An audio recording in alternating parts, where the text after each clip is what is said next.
on to the last mentee, the Shinjini.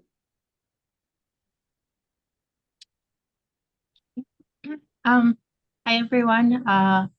My name is Mona. This summer session, I mentored Shinjini, who is a rising ninth grader, originally from California, but who's now based on the East Coast. Shinjini came up with some incredibly thoughtful and interesting ideas for what we could work on together this summer. And the idea that we finally settled on incorporates her passion for biology, as well as her interest in learning web development. This was Shinjini's first experience with web development using JavaScript, and I was blown away by her initiative and her work ethic in our admittedly short summer session, during which she was also moving across coasts. So she decided to create a website for her project, and she began by first completing several tutorials on W3 schools, as well as Replit on web development and introductory programming practices. I hope some of Shinjini's biggest takeaways from our summer together will include the value of open source resources for learning programming and also the valuable skill that is debugging. So I'll now let her take it away as she shares with you her summer project. Hi everyone, I'm Shinjini, and like Mona said, yeah, next slide. So about my mentor's name is Mona, and she works as a software engineer at Moody's Analytics based in New York City, and she just completed her master's in computer science from the University of Illinois at Urbana-Champaign. And Mona grew up in the suburbs of Chicago, and she loves to cook, go on runs, and spend time with her family. Next slide. So my project is called Pathogen Wiki, and it's just a wiki that can be used by anyone who has an interest in microbiology, and anyone contributing to this field. It could be scientists, researchers, doctors, or even students. But this wiki is also for people who are just interested on learning more about pathogens. And I chose this project because I really like biology and I wanted to share my love of biology with others and help them learn more. And I also wanted to go deeper into web development. While working on this project, I learned JavaScript. I did a little research on microbiology, and I also had a refresher on HTML and CSS. Next slide. So this is our project timeline. So in the first 2 weeks, we did a lot of brainstorming and thought of different projects involving biology. And then we decided on a wiki. After that, I used Replits and W3 schools to refresh my knowledge on HTML and CSS and learn JavaScript. After that, I worked on the website outline on paper, and I digitally created our logo using the Curve app. After that, I basically programmed the skeleton of the website using HTML and CSS, after which I kind of followed through and made the website have a more refined appearance with CSS. And then I started adding JavaScript functionalities. Towards the end of this session, I incorporated more JavaScript to begin working on login and sign up functions. Next slide.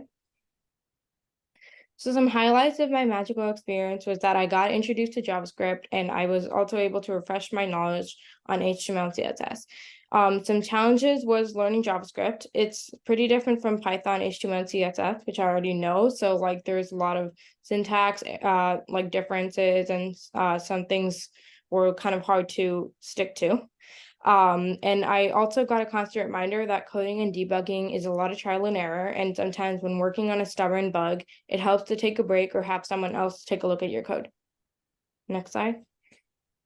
So these are the initial designs of the website, which I drew on paper. The actual website kind of deviates from the appearance of these pictures, but certain key elements I did retain. For example, the navigation bar is still on the website, and there's also a footer page. Yeah, next slide. And this is the about page and the search results. Yeah, these are some of them are still in progress, but yeah, the website does have these pages. Next slide. So this is some of the code that I wrote. The first two pictures are from the JavaScript, and the reason I put these here because these are the functions that were the most difficult to work on.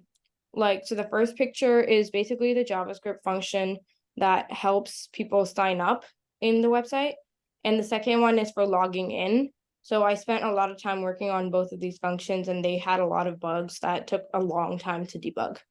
The third picture is just an HTML code from the first page of the website. Next slide. Okay, this is my demo, and can you leave the audio on? Thank you. Vision Wiki, and here we're looking at the home page. So here there's the main search engine where you can just search up any pathogen that you're looking for. Right now the search engine is linked to Google, so whatever you search will directly search in the Google search engine. Hopefully in the future I can link it to specified medical forums or databases, so that we can pull information from that, so that we can get more specific, narrowed down results instead of a broad category of information from Google. So here we have the credits and the footer, the privacy policy, about, and my account. And at the top of the page, we have the navigation bar with the about page, account, privacy policy, and the contributing page. So we're going to go to the about page. And this is where we just talk about the site. And basically, Pathogen Wiki is a wiki for finding information on pathogens. And essentially, pathogens are any living thing or organism that can make you sick. So if you're interested about learning on more about the subject, or just more about the immune system, then you can search using this website. Here we have my account, where right now we have the functionality to log in, sign up, and the delete account is a work in progress. We haven't quite finished that just yet. So here, for example, we can sign up, and I can create an account here, let's say my email, and I'm just going to give a random password for now. So I just hit enter, and it'll go back home. And now I can log in.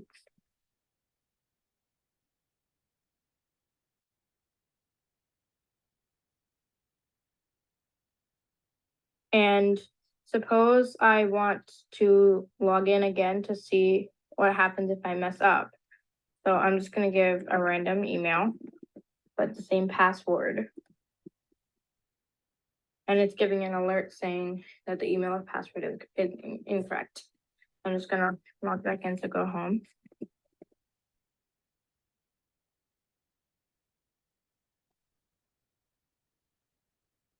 And then here we have the privacy policy, where we're just explaining how we're going to collect data. So right after we collect information about your account, we're not going to share with anyone. We're just keeping it within your browser. So we're not going to give it to anyone. And here's the contributing page. So this one's also a work in progress. So and you're supposed to only be able to contribute if you're logged in, but we're still working on that. So right now you can just give a response here, and basically you will you can submit a contribution request. So yeah, right now that's pretty much it. Some next steps for working on the website is for adding more advanced account features, like basically only allowing you to contribute if you're signed in, and just completing the log and log out functionality and deleting your account. And also to be able to update your account, for example, maybe changing your email, username, and password. Another important step would be to link information database to the website, so that I can pull directly from medical forums, like I said in the video, instead of searching Google. And then also finding out a way how to show those search results in the website instead of taking you somewhere else. Next slide. Thank you. Any questions?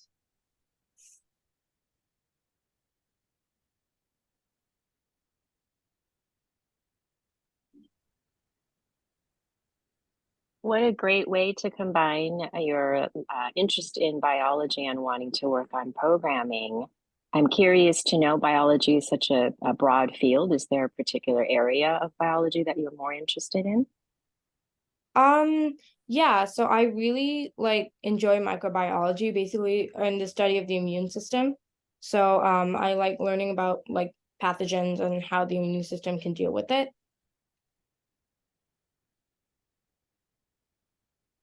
Nice, great job. Thank you. Thank you.